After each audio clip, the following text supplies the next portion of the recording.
I'm Sandy, and this is Sang.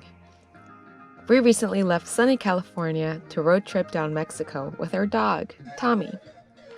We don't know how far south we'll go yet. We're taking it a day at a time. Join us for the adventure.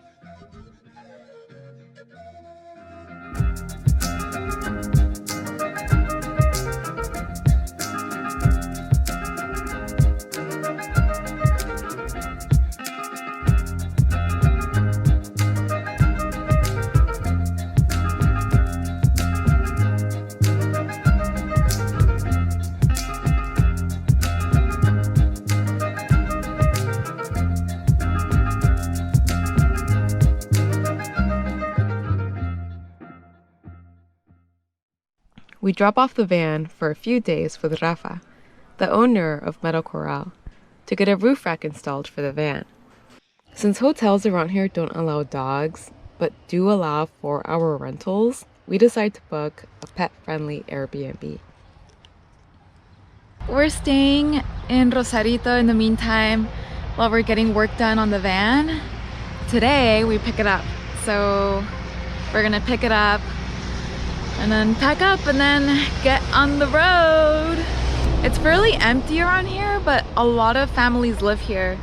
It's really cute. In the mornings you can see people going to work and children going to school. It looks desolate, but it's not. There's a flourishing community here. We head over to pick up the van and get super excited to see the new roof rack on the van. That looks pretty amazing, for now at least. Gracias. With the van ready, we go to the nearby immigration office to get our visa stamped.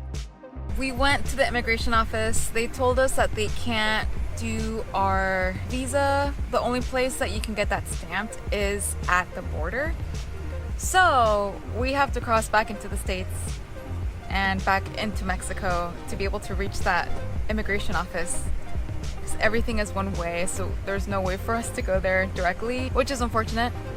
So now we're in line. You see all these sellers selling all these goodies.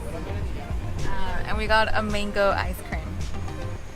Nieve de mango a la diabla. That means it's really spicy.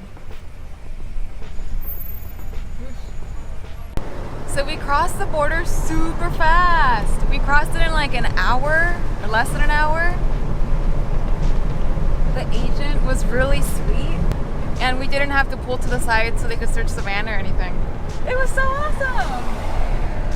Are you happy, Tam Tam? Yeah, you are. Right onto Via de San Isidro, then turn left onto It's like super early. Back in the States, we took advantage and replenished our supplies for Tommy, since Mexico doesn't have a variety of dog foods. We then cross the border and find the correct immigration office, where we run into bad news. So the visa that we're requesting is La Forma Migratoria Múltiple. It's pretty important and we definitely need it. I was able to file my visa.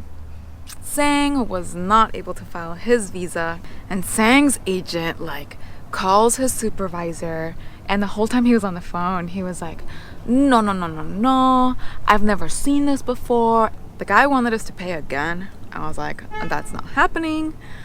And I was arguing with the guy most of the time. Sang was just like, what's going on? And I was like, dude, we bought these online in July. The problem was that he was like, it's now August. Our system's closed every month, so we can't process the visa you bought online. And I bought them online, thinking that I was helping our process and thinking that I was so on top of things. It does not help. Actually delayed our process.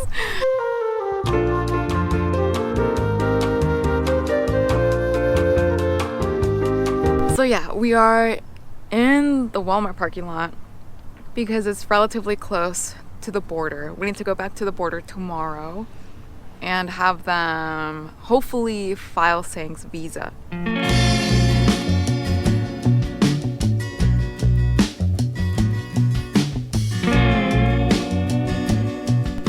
The next morning, we take a walk to get to know Plaza de Quanah, which is surprisingly calm and family-friendly.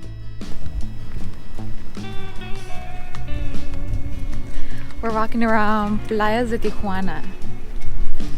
And it turns out it's a pretty residential area. So in Baja, there's strip clubs all over the place. And here, they banned strip clubs. And at the Walmart, I was trying to buy some local wine because there's wineries in Baja. And I couldn't buy alcohol before 10 in the morning. So they confiscated my bottle. I think that's a Mexican thing, not like a Baja de Quanah thing.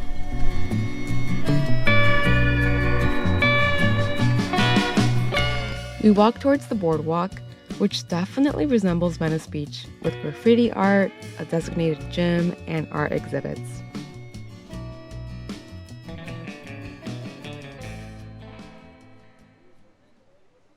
We reach a trail of hearts that are uniquely painted, and these hearts eventually lead you to the border between the United States and Mexico.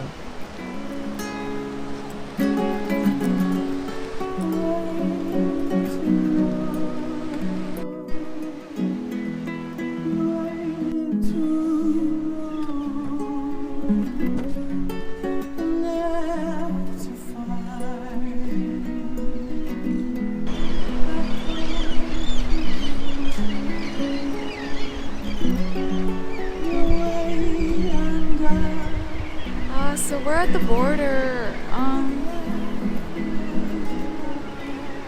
and it's heartbreaking to be here because there's so many hearts. There are so many like love messages on the walls, and like families are being separated, parents are being deported, leaving their kids behind.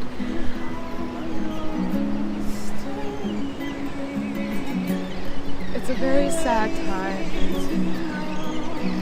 And like, the US was pretty much once half of Mexico.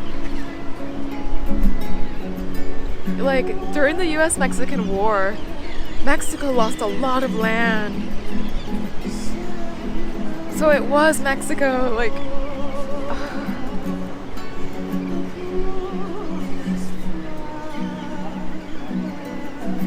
Yeah, it's really impactful to be here. It just makes me think of all the families that are in pain. This is a really beautiful tribute to what's going on.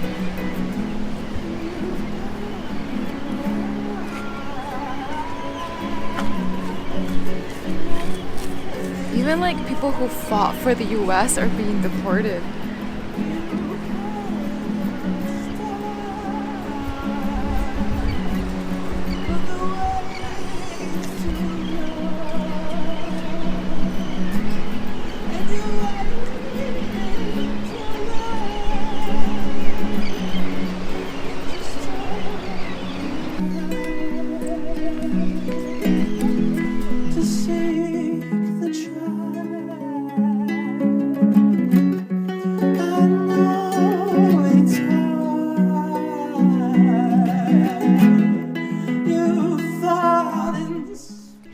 We head back to the van to make our second trip to the immigration office and hope for the best.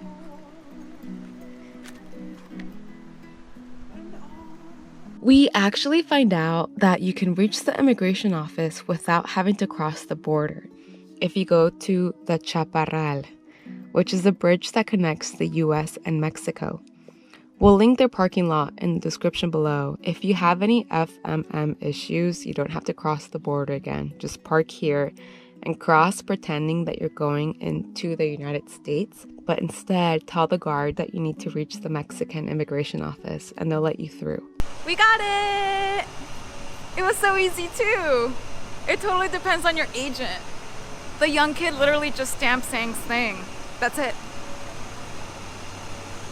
Woohoo!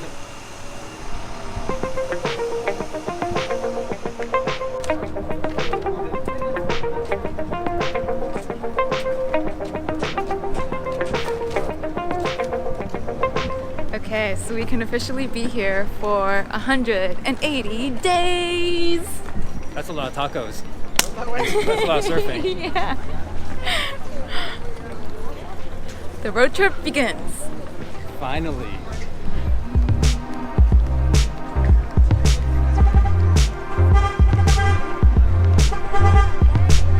Once we're feeling good and once we're legally allowed into Mexico, we drive south for a couple of hours and look for a place to camp near sunset.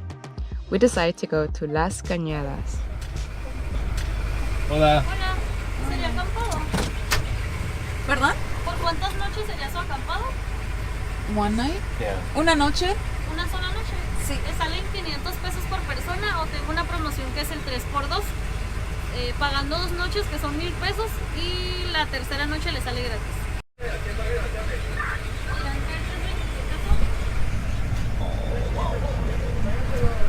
This place is really expensive. It's $50 a night to camp here. ¿Una For 2 firma, por people. favor? For 2 people. It's $25 per person. And the sun's about to set, and we don't want to drive at night. The other campsite we went to was really sketchy. It was like a horror story waiting to happen. So we're just gonna pay the extra fee and sleep well tonight. ¿Qué tarjeta de identificación? Casi paying $50 a night for Mapa del camping. campamento, Gracias. su registro y 2 brazaletes. Oh wow. Ooh, we got bracelets. Fancy. Yeah, this is such a such a scam. Like, we don't need these like little bracelets. Oh, whatever.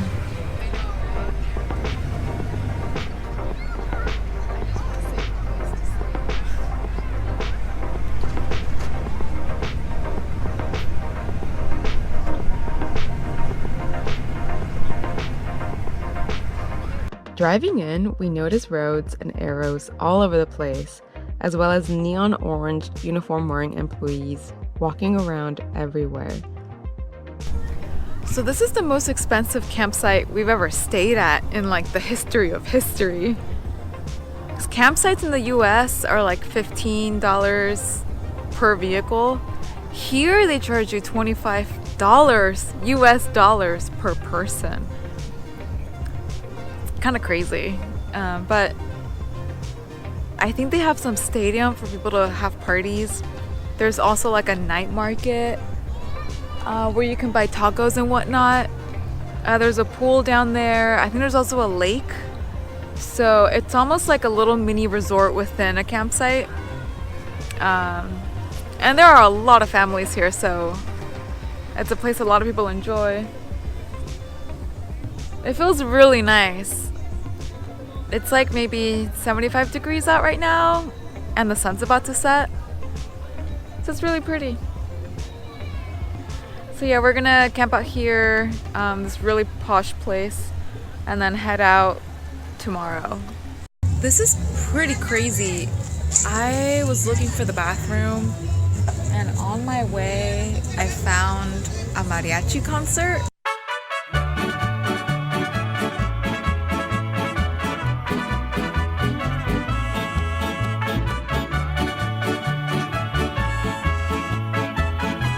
And then I found the night market.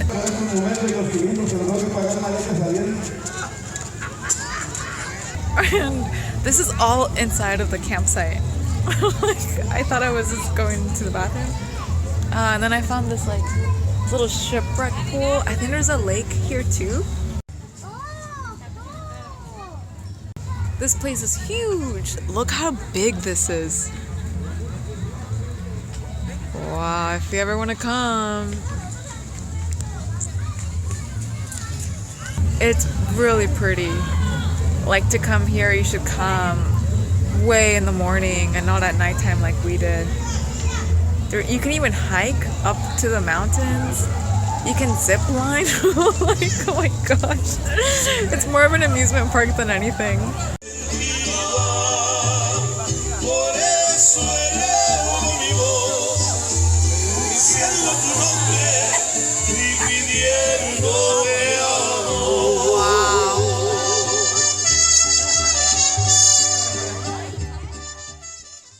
The next morning, we take off in search of another surf spot found in our surf guidebook.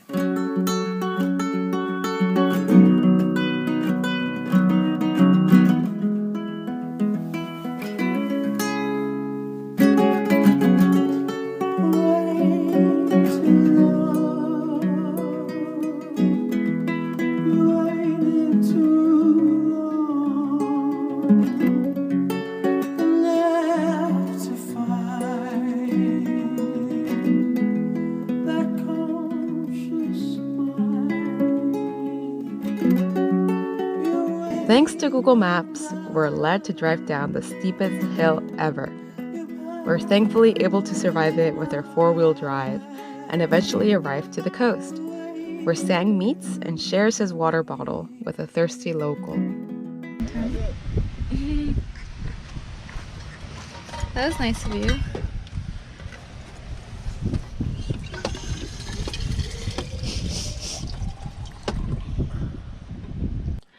We finally make it to our first remote surf spot. This little town has no running water or electricity. Join us for the next episode. What did you do? Tommy. You're black. Tommy, look at you.